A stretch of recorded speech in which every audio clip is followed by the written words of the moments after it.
¿Cómo están? Espero que se encuentren bien. Gracias nuevamente por acompañarnos. Hoy estamos contentos porque estamos cerrando nuestra primera serie completa en Pensamiento Cristiano acerca del tema de la verdad, basado en el libro de Jerry Sandich, Atrévete a Pensar.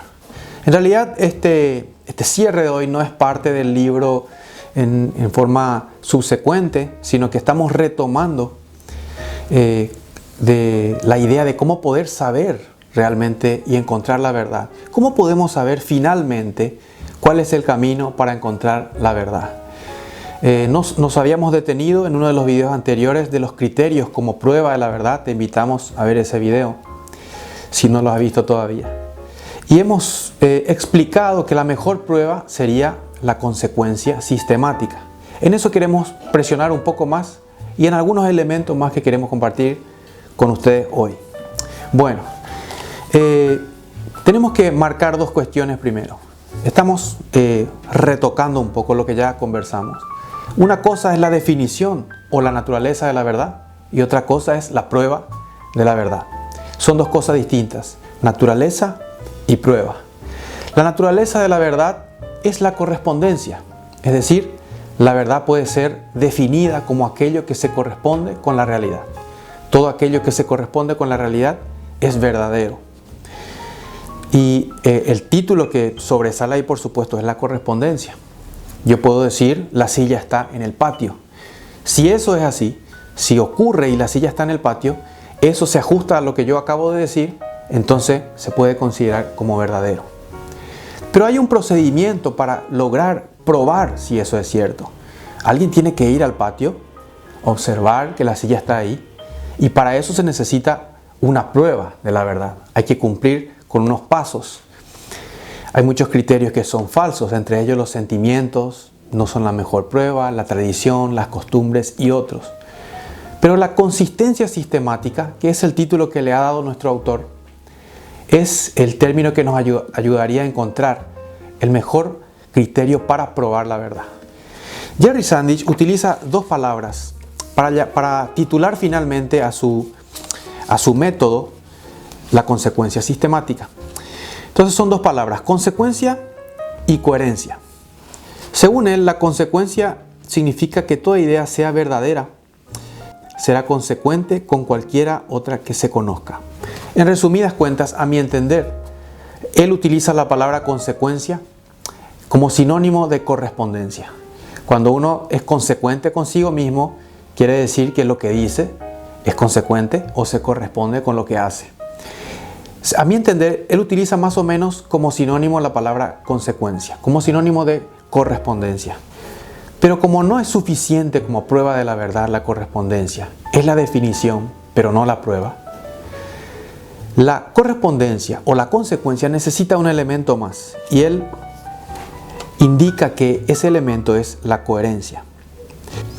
¿Qué es la coherencia? La coherencia significa la manera como se mantienen unidas las ideas o cómo se mantiene unida la verdad. A eso él le llama la consecuencia sistemática. Entonces, necesitamos de una prueba de la verdad.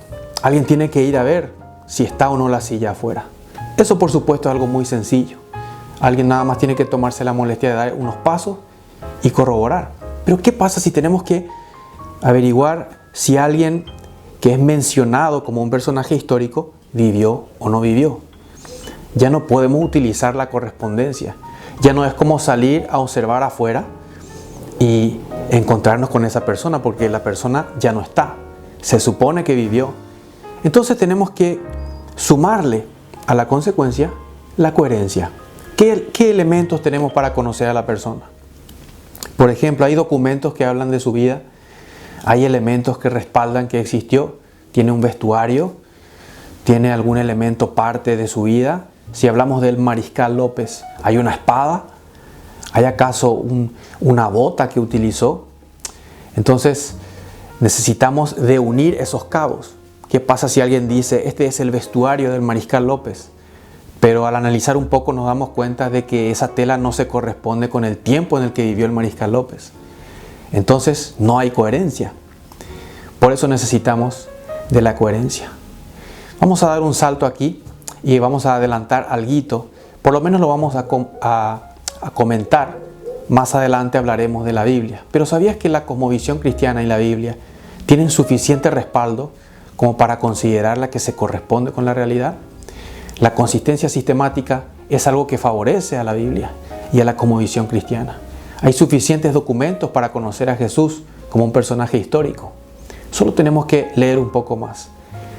Este pequeño comentario lo hago porque adelante, dentro del mismo libro, hablaremos de este tema que es la Biblia. Entonces, la verdad tiene estos elementos. Es todo aquello que se corresponde con la mente de Dios. Entonces, lo que está en la mente de Dios es lo que muestra qué es la realidad. Y lo que es la realidad sí tiene que corresponderse con la mente de Dios porque Él es la verdad absoluta. Ahora, ¿hay algo más que podemos analizar para conocer la verdad? ¿Hay algo más que podemos utilizar, digamos, como herramienta para conocer la verdad? Sí lo hay. Y es la lógica. Ahora, la lógica podemos encontrar gente que es reacia a la lógica. No, la lógica no sirve. La lógica, hay partes del mundo que no consideran a la lógica como algo importante, en el Oriente, por ejemplo. Entonces, si encontramos una persona que dice que la lógica no sirve, analicemos un poco este punto. Aparece alguien y dice, la lógica no sirve para conocer la realidad ni la verdad. El único inconveniente parece ser que esta persona está haciendo o tratando de hacer una declaración lógica y que entienda lógicamente la gente que le escucha cuál es la idea que él está tratando de transmitir.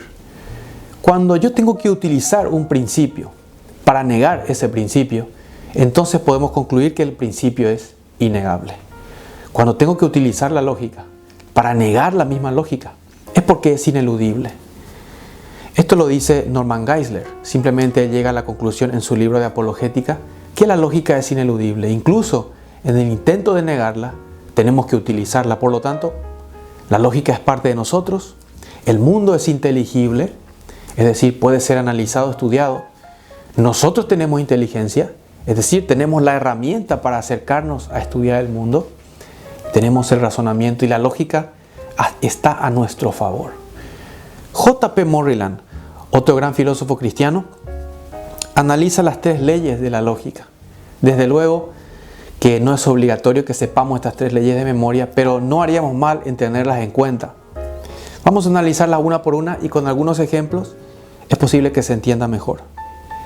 La primera ley de la lógica dice la ley de identidad, que se puede entender con la fórmula P es P.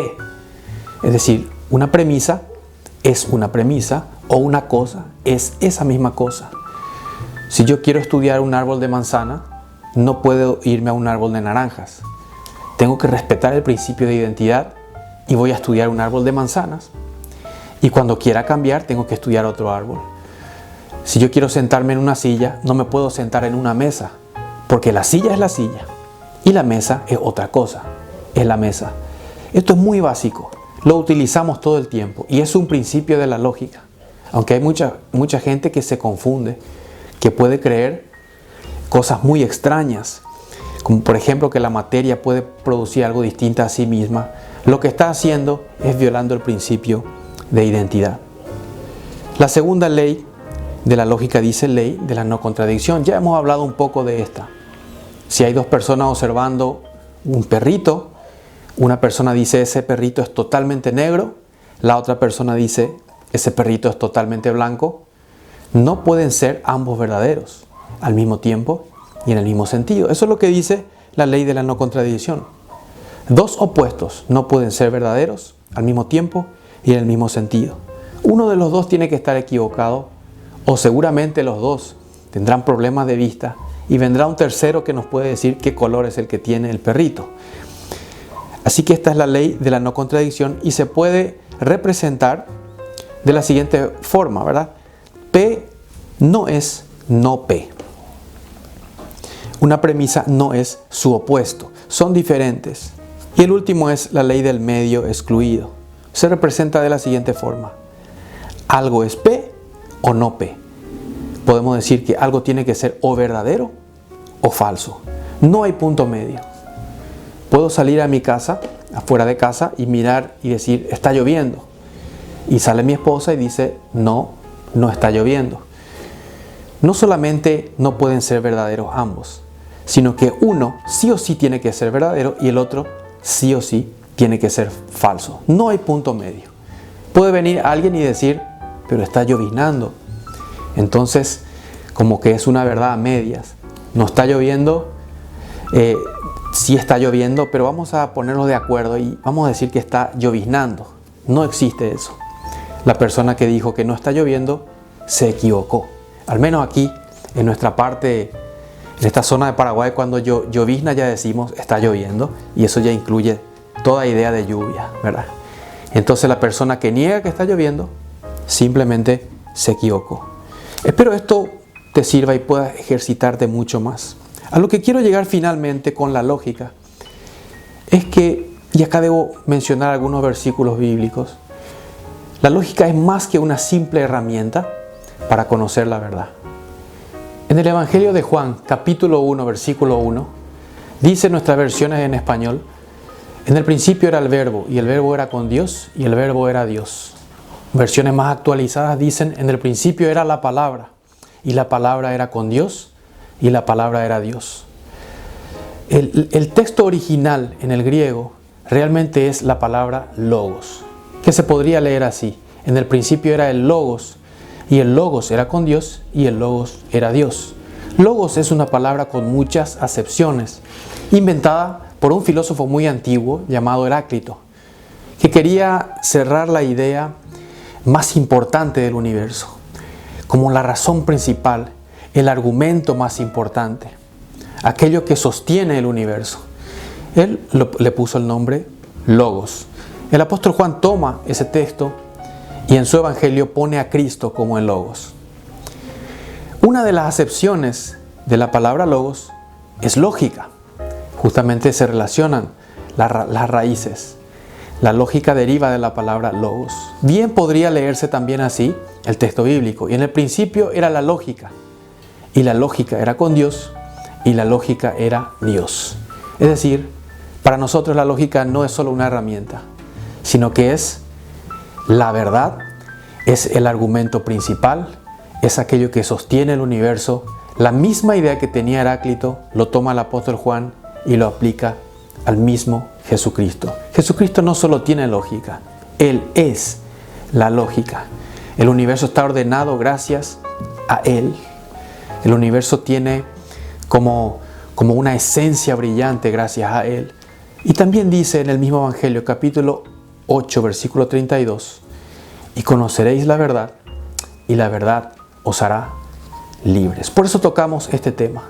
Finalmente, en el mismo Evangelio, capítulo 14, verso 6, el mismo Jesucristo dijo, yo soy la verdad. Si querés dejar de vivir una mentira, necesitas a Jesucristo.